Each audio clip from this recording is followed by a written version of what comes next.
Welcome to the Tea Parlor. I'm Des. I'm Addison, and in today's episode, we are going to be talking about Fahrenheit 451 and Of Mice and Men and how they compare to The Great Gatsby. But today, it's only us because we have 4 books in total, but we're trying to narrow it down to just 2 per episode. AKA it's the better duo. Anyways. Exactly. All right, you want to start with your plot summary? Of course, I read... Also, spoilers. Oh, yeah, major spoilers. Anyways, I read Fahrenheit 451 by Ray Bradbury. And I'm going to just give you a quick plot summary. We're going to do that before we get into the meat and potatoes of what we're talking about. I had to write my plot summary down because the last time we recorded this, I just explained the whole book. So let's give a quick overview. 1, books are banned, just in general. No one's allowed to read books. The public's not allowed to read books. They're taboo. It's really tricky subject. 2, Guy Montag is our main character, and he's a fireman, and he gets his eyes opened to books. And then 3, after getting his eyes opened with books, he gets caught with these books, and he kills the fireman squad that are coming after him to burn him and his books. Because, spoiler alert, firemen are actually the ones who start fires in Fahrenheit 451. 4, he goes on the run after, killing his whole squad and running away, right? Because he doesn't want to get arrested. And then how the book ends is he meets up with educated guys on the railroad and they go off into the sunset. Oh, and I forgot to mention, this takes place in the 2060s. So,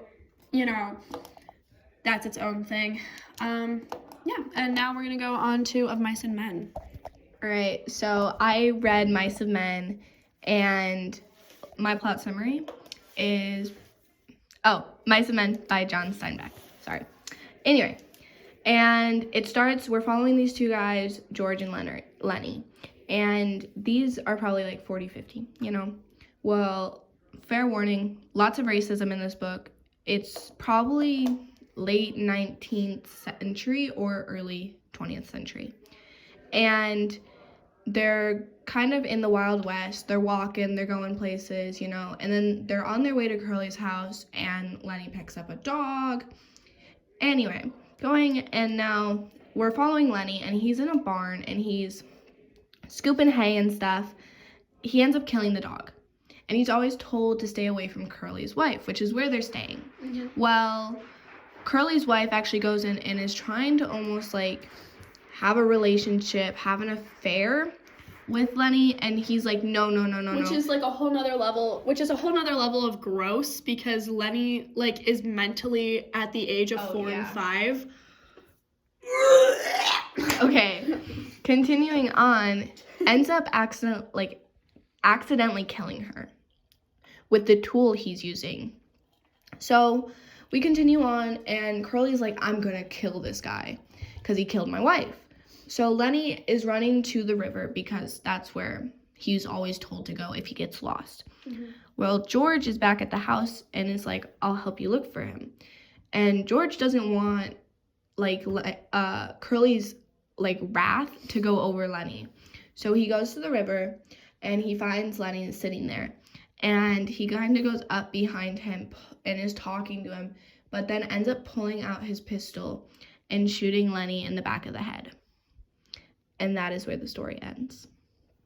The ending is so sad because he's like, no, just think of the happy place and everything. And I'm like, the rabbits. Oh, which is a callback to when he wanted rabbits, but he couldn't get rabbits because he'd kill them. All right. Anyway, let's continue on. So I guess I'll start with Mice and Men. So in Mice and Men, there's a big theme of society, not society in a way, but you kind of have to be perfect, and if you're not, you will end up on the streets. And that's why we're following George and Lenny, and they're just trying to stay out of trouble, kind of like in The Great Gatsby, where Nick is kind of just an observer of everything. He's not trying to get involved as much as you would think he would be. I would say he tries to keep Gatsby out of trouble. When he notices Gatsby going down, hey, I'm gonna have an affair with a married woman. He's like, whoa there, bud. Pump the brakes. Yeah, and it's kind of how George is trying to keep Lenny out of trouble. Like, hey, let's not do that. Like, you know. So there's that. And also, if we're saying Lenny is Gatsby and George is Nick, well, both die at the end. Like the book, they both die at the end? Sorry. No. Segue. No. Okay, continuing on. Do you want to talk about a theme in yours? All right, yeah. Okay, so a theme in Fahrenheit 451 that is also present in The Great Gatsby, obviously, because we're comparing them, is appearance versus reality. Now, the way this goes is that in Fahrenheit 451, this theme shows itself in the sense that the system isn't what it's supposed to be, right? It isn't what it was made out to be. Guy Montag finds out that like the life he knew is not at all what was supposed to be, like what could have been. And he's like, oh my gosh, no, instead of me thinking this was the best outcome, this is a very corrupt system. And I think Agreed. Yeah, I'm started to read it, and I was just like, yeah, it really is corrupt, and I'd agree with appearance versus reality with how that's said and played out. Yeah, and then of course in The Great Gatsby, appearance versus reality is Gatsby himself presenting himself as like, ooh, I'm this wealthy, ostentatious man, and then he turns out to be an anxious, bumbling mess. Yeah. All right, so I guess I'll go into, because if we're going back to Mice and Men, they both die at the end. Literally. Like, death and life is a very big thing, and it revolves around a lot of The Great Gatsby and Mice and Men. Because in Mice and Men, 3 people died, all right? Curly's wife, there was a dog that died, Lenny's dog, and then Lenny ended up dying. Like Lenny, would you say death follows Lenny? Like where he goes and... Yeah, because I think I mentioned this, but Lenny killed the dog and killed Curly's wife, and then Lenny was murdered. I also feel as if death follows Gatsby. Because if you really think about it, Gatsby doesn't really have anyone. He says his whole family is dead. And I will try not to get into Gatsby's a murderer. Please don't. If you think about it, and here's my theory. Gatsby went off to war. Mm-hmm. You murder in war, okay? You kill. That's what you do. What if, like, death clung on to Gatsby? Okay. And then, I don't know when his family died. Oh. What if death clung on to Gatsby, and Gatsby kind of walked and continued on, and I don't know when his family died, but we find that out after we find out he was at war. So then death takes his family. And then he's riding with Daisy in the car. And I know he wasn't the driver, but Daisy ran over someone. Death again. And then at the end, Myrtle's husband, Wilson, is it? Yeah. Wilson then shoots Gatsby, just like how George shot Lenny in the book Mice and Men. It's also kind of like, I was going to point out how it's like the same setup where it's like a minor character dies, right? Unless, of course, you think the puppy is a major character. Which the puppy is a major character. So, like, a minor character dies, and then an important person dies. So, like, minor character is the puppy and... Minor character, I'd almost say his family. Yeah, and his family dying, right? And then we have the second one, which is Myrtle, Daisy running over Myrtle, and Curly's wife. And then we have the Majors.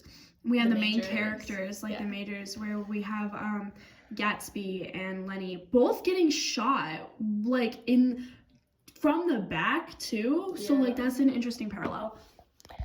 Yeah, I mean that's kind of what I've got to say about this. You want to go into another one on Fahrenheit 451?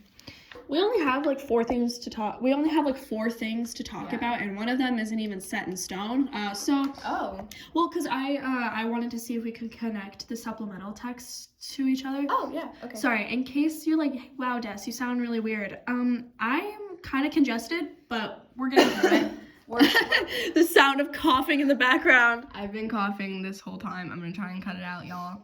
But we're both sick last week, and we were supposed to film this last week, but did not get to it. So life happens.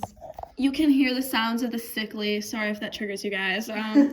Anyways, so I want to talk about another theme from Fahrenheit 451, which is the pursuit of truth.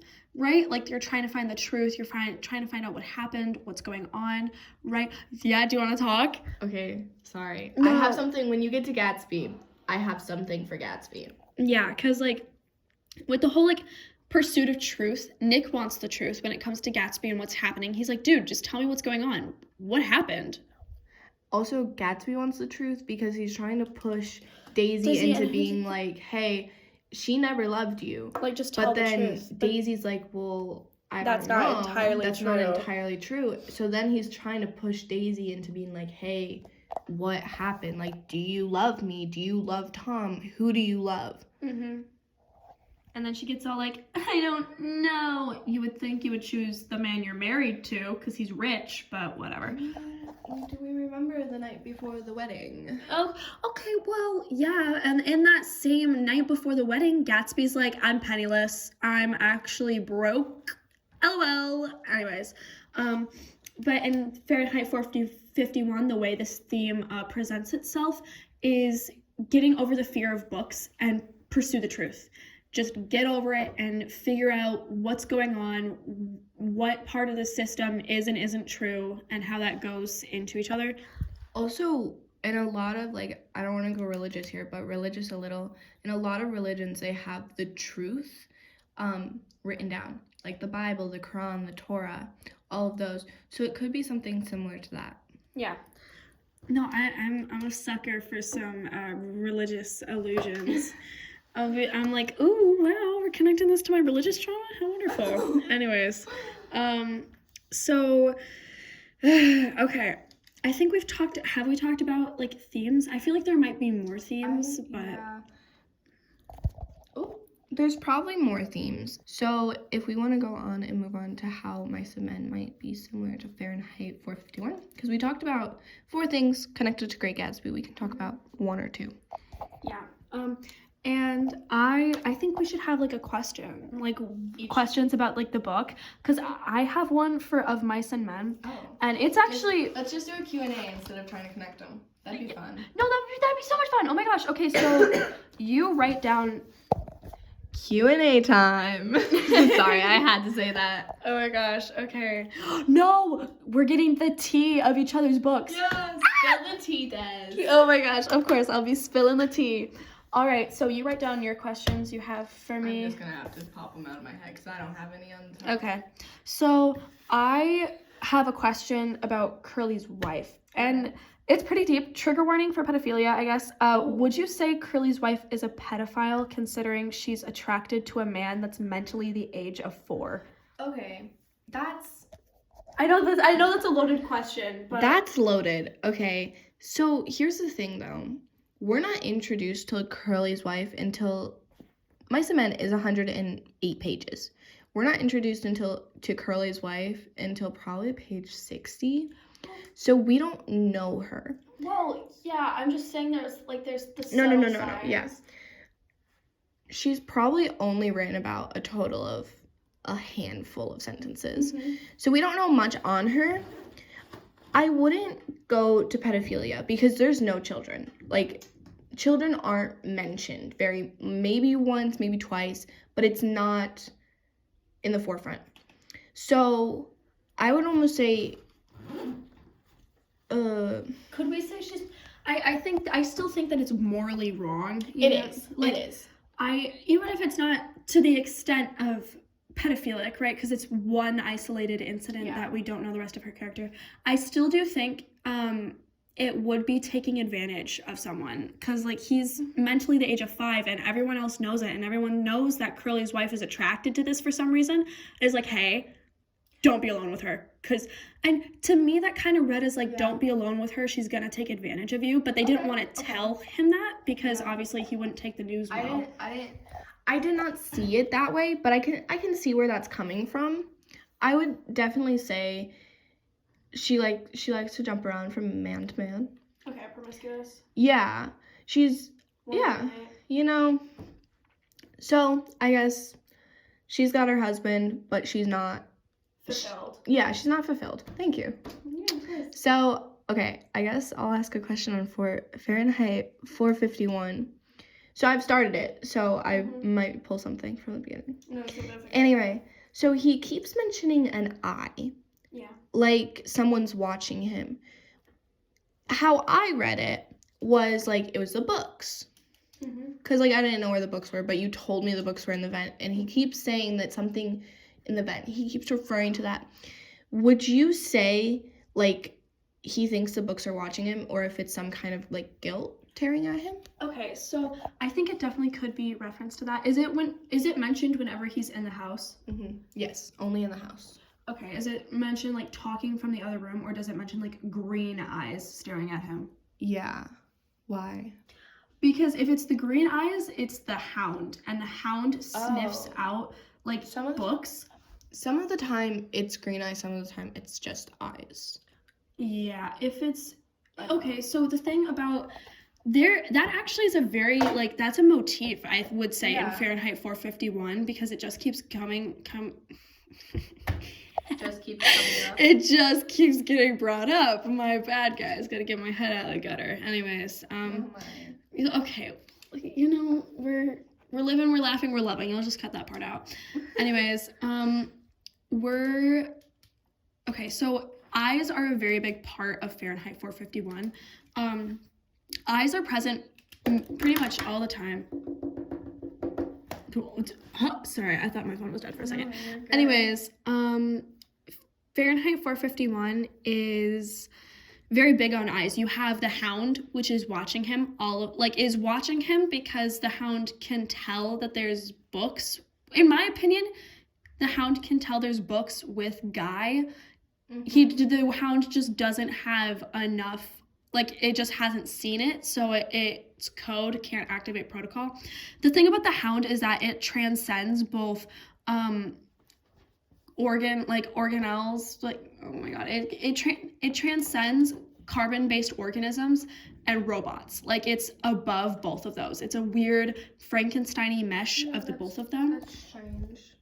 Yeah, so eyes appear in that one. There's eyes in society too. Guy feels like he's being watched by society all the time to be the perfect fireman. And then also there's a room in Guy's apartment house thing where three of those walls are dedicated to a show. It's yeah. So I've gotten to that part. And this kind of might be a little bit off topic, but I'm watching The Truman Show. It's a movie. The Truman Show. And it's where it kind of reminds me of that. Like, Truman is being watched 24/7. He's in this makeshift town, and he's literally the main character of a show, but he doesn't know it. Right. And when it said like 3 walls and then like there's like shows and TV, it kind of reminded me of that. I don't know if you've watched it, but I just wanted to make that correlation, if that makes sense. No, I have watched it. I've watched The Truman Show at least 5 times. It's one of my favorites. I love me some Jim Carrey. Anyways, Oh, no, go. Okay, yeah. Okay, so, yeah, and, you know, the eyes are pretty much everywhere. It's a huge motif, and, yeah, that's, oh my god, I lost my train of thought. The eyes are a motif. The eyes of society, they represent, like, being watched, and he's always on guard. Like, even before he has done anything, like, wrong, like, okay, so according to the law, he has done things wrong even from the start of the book by having those books in his vent. However, no one knows that he's done anything wrong, so he's, like, in the clear almost, but it's very much so. It's a guilty conscience because he's like, oh my God, if I get caught, I'm dead, you know? You know, one last correlation before we end this to The Great Gatsby. You know, he's being watched. Gatsby's watching Daisy. It's just, there's so much watching. They're all watching each other, and it's all watching. Yeah, and then Nick's always kind of like observing. Okay. Mm-hmm. We'll leave you on that. To end it off here, thank you for watching. We spilled the tea on 3 books today. So. Oh, wow. Look at us. All right. Anyway, bye. We ate and left no crumbs. There's no tea in that pot. This is segment 2 of the supplemental episode. Welcome to the Tea Parlor. I'm Lucas. I'm Cal. And today we're going to be talking about our supplemental texts. I had The Age of Innocence by Edith Wharton. And I had An American Tragedy by Theodore Dreiser. Alright, who wants to go first? You can go first. I can go first. Okay. Well, The Age of Innocence is about this guy. Summary real quick first. It's about this guy named Newland Archer. He lives in New York, you know, similar to Gatsby, and he's married to this girl who is like the perfect, you know, by society standard. Like, she's beautiful, she's traditional, she's conventional, she's biscuits and babies all the way. She's like the perfect girl, and Newland Archer is like, he's so excited, and like literally in the first where it at? Okay, literally like in like the first few pages, Newland Archer describes May, like, who is his new fiance, like at that point, as having her pure and innocent beauty, while he's just dreaming about like a blissful married life with May. But then it just comes like crashing down when her cousin shows up. What? So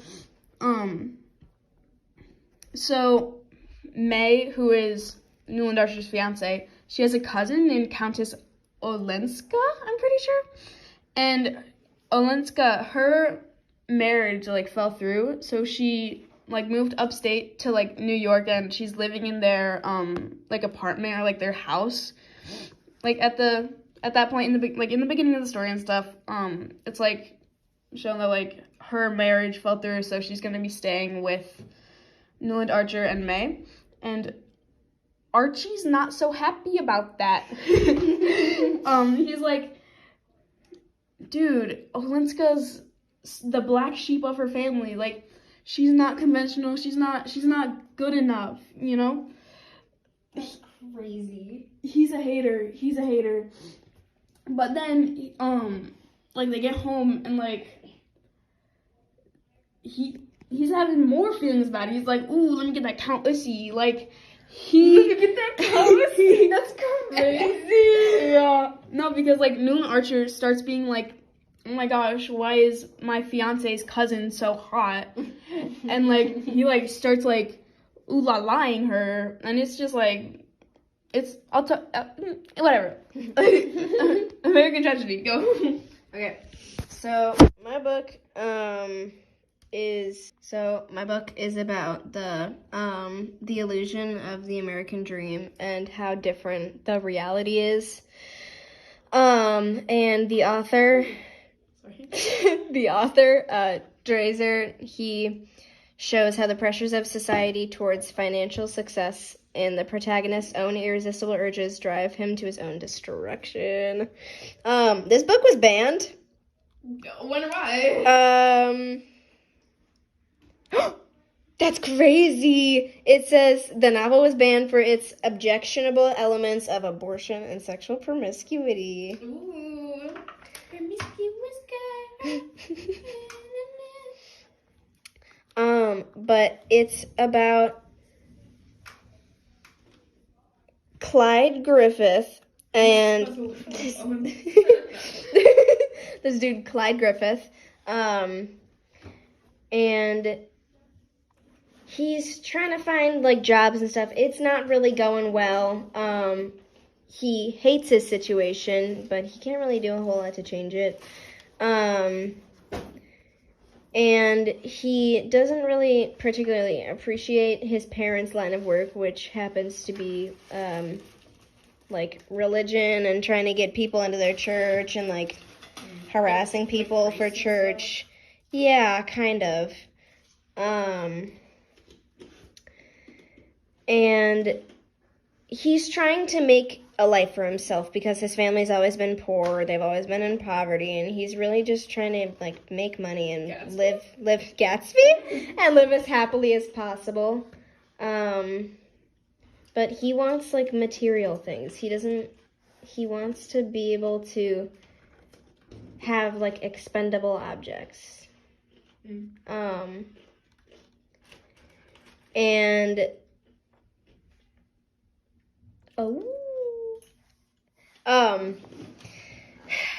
okay, so he also wants to be like more like rich because his sister ended up running away and she got the rich life because of running away. So he just keeps like, going from job to job, not having a whole lot of fun. But things don't really go well for him. Like, he can't keep a job to save his life. He goes, like, from one job to the next in, like, the span of a week. That's not good. Yeah. That's not good. He, like, blows right through him. Dude. Like, Your resume must be sad. like, you're not doing too good so far, man. But, like, his whole world is just so, like, bland and, like, what's the word? I don't know what the word is, but, like,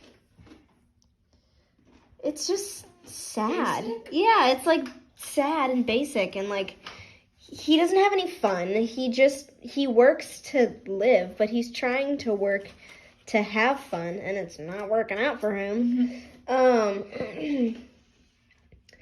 And the way that Drazer uses, like, describing words to perfectly show his situation is just, it's so amazing because you can totally, like, just totally tune in and feel it with him. I mean, like, we both had pretty, I guess longer books. So, like, there's definitely, like, a lot of detail added to the text, I feel as though. Yeah. How many pages did your book have? Like, mine had 180, but it was, like, really small text. Oh. Yeah, mine only had, like, 936 pages. But who's counting? Me, actually. But he ends up, like, reconnecting with his sister again.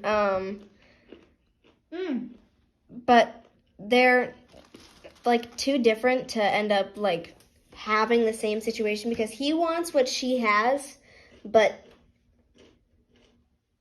she feels like she wants to be alone and, like, to have fun by herself and have fun with friends. She doesn't want, like, sappy romance kind of stuff, and he does. He wants just love. Just plain and simple love. He wants to be loved. Wow. Because his parents never really showed that much love for him. Yeah, you could say that was, like, tragic. Yeah. Did you get it? Because tragedy?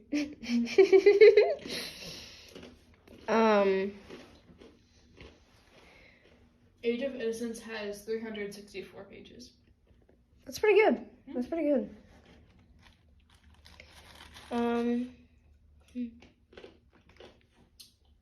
Did we talk about theme yet? I said my theme. I don't know if you said your theme. Age of Innocence mainly just talks about, like, societal expectations and, like, love, like, desire, lust, all those, like... Same. Aww. It's because they're both, like, Great Gatsby. Yes. And But- that's how we tie everything into the Great Gatsby. Exactly. Newland Archer and May's relationship reminds me so much of Tom and Daisy, because like they're perfect by society. They're rich. They're loaded. They're from respectable families. They're like perfect in society's views. But like in the relationship, like if you actually look behind those doors, they both like they want more. In some cases, it's like, I want your cousin, but like Right. it's also like, if they're so good at society, what are they good at personally? You know? Exactly. Yeah. So Clyde's sister, her name is Esta, and I feel I like love that name. I know it's so pretty. I feel like she's very much Myrtle, because she's almost, I want to say, kind of like, Horish. yeah, I wanted to say that,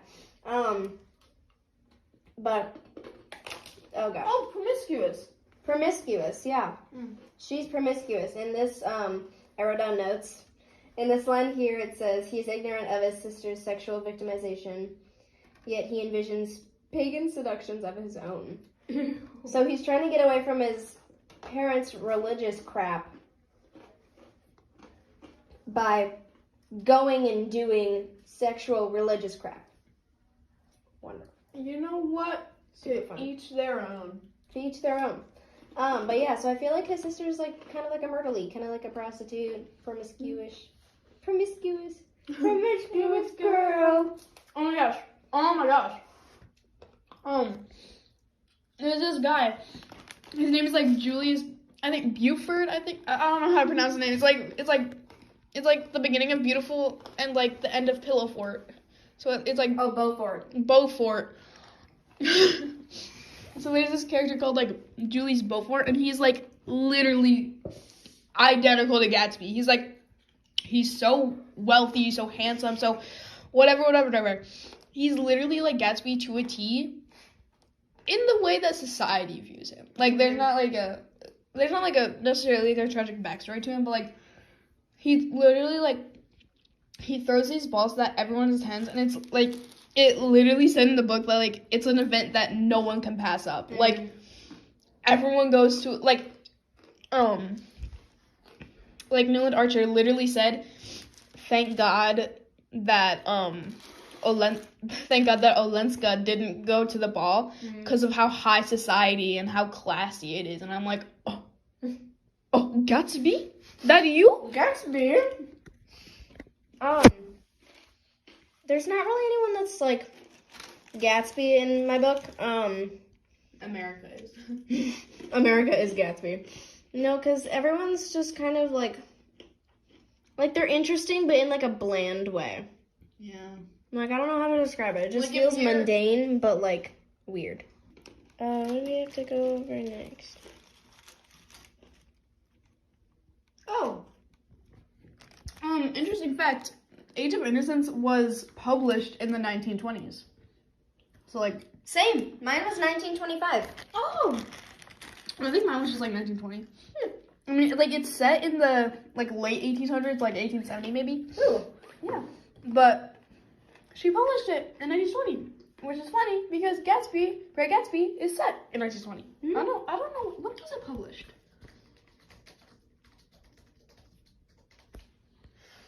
1925! Mine was so heavily on like Age of Innocence was so heavily on like the culture of the time. Like in the when they were at the theater, May and Nolan Archer and Olenska, he like looked over like in the little booth that he's in, cause they're rich, whatever. They have those high things.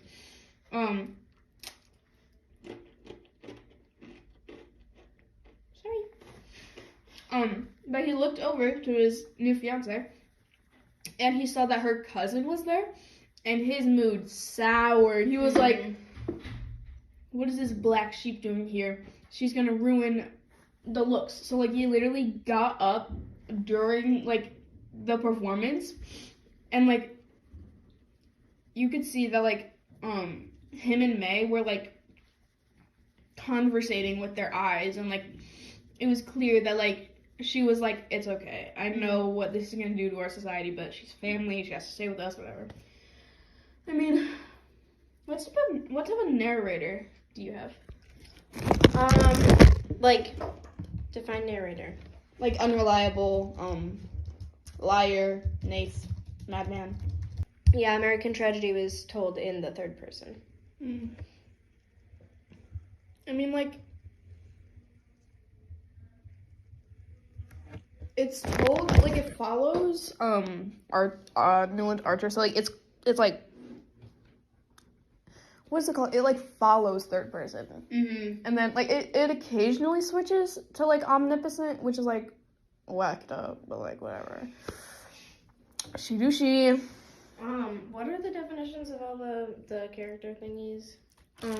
The narrators? Yeah, the narrator. Okay, so unreliable means unreliable. And in the category of unreliable, there's naif, which means, like, they're too naive, like, too young to even understand what's going on. Liar is you lie. Madman is, like, they're physically insane, and, like, they literally don't know the difference between reality and stuff. And then it's called something fancy, but it just means, like, an exaggerator.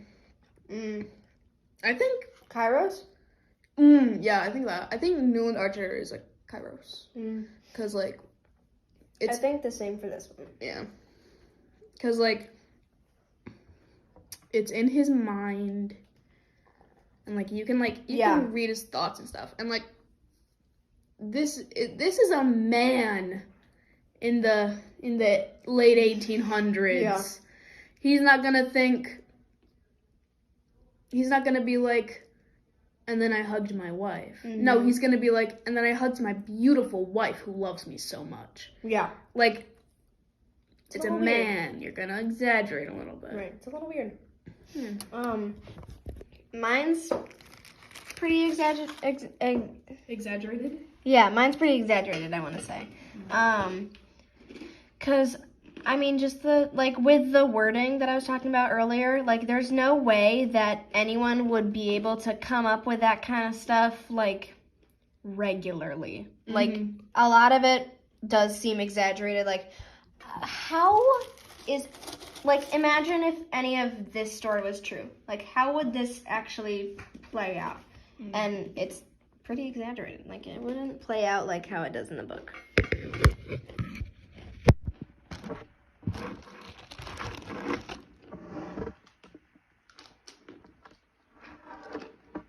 Honestly,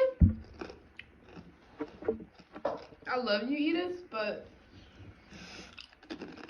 it was just too slow for me.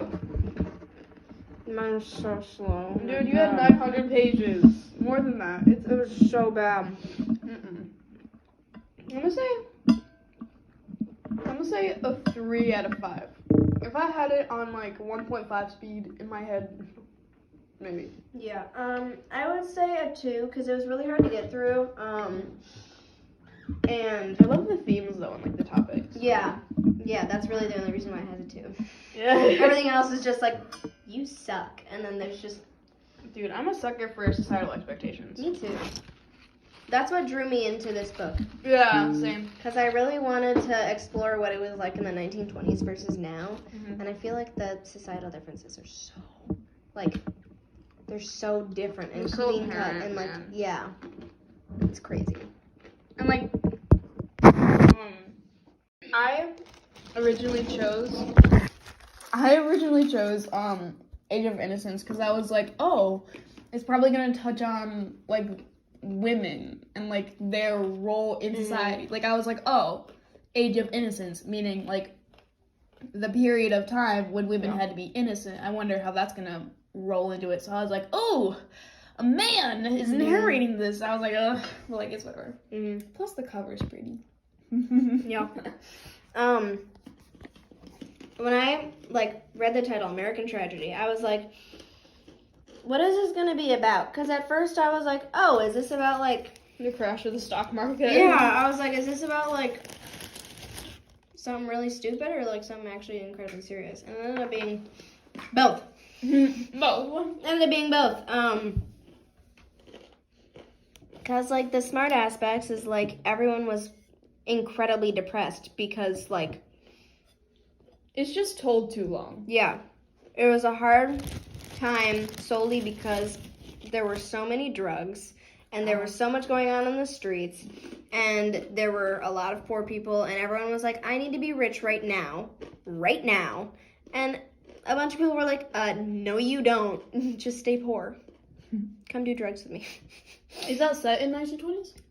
It's set in, yeah, the 1920s, I think. Because it was called the Roaring Twenties. History lesson that I think is true. If not, sorry.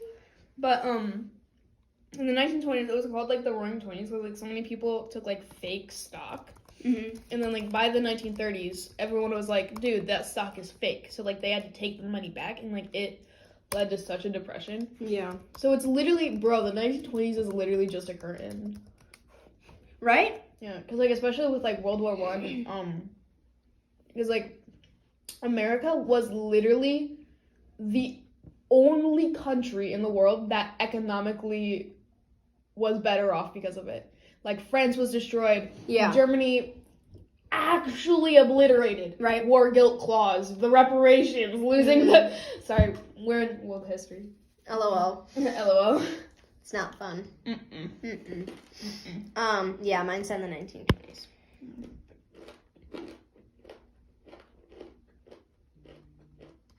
Oh, but, I don't care, Grandma. I did want to say, like, touch on a subject real quick, of my book, no, just randomly. Yeah. He does end up making it in, like, the, kind of like the same scene as, like, Nick was with Gatsby. Like, at first he was, like, relatively poor, and then he met people, and he got in with them. He got in with the it crowd. Mm-hmm. And then everything went to Poo-poo land. yes. Everything just like fell down. It was yeah. But that's another connection to Great Gatsby. Yeah. Him and Nick, Clyde and Nick are very, very similar. Oh. In the sense of Sorry. that. Are you done? Yes. I forgot to mention this earlier, but like I already said, how much Neil and Archer and like May's relationship remind me of Tom and Daisy, but like it's told from like Archer's point of view. So like May is literally, we don't know who she is. We know her through the lens of Archer, and like he just talks about how innocent and beautiful and like conventional and traditional she is. And like, does he know his wife's like depth, or like does he know like anything beyond her beauty and her societal role? That was the supplemental segment. Bye.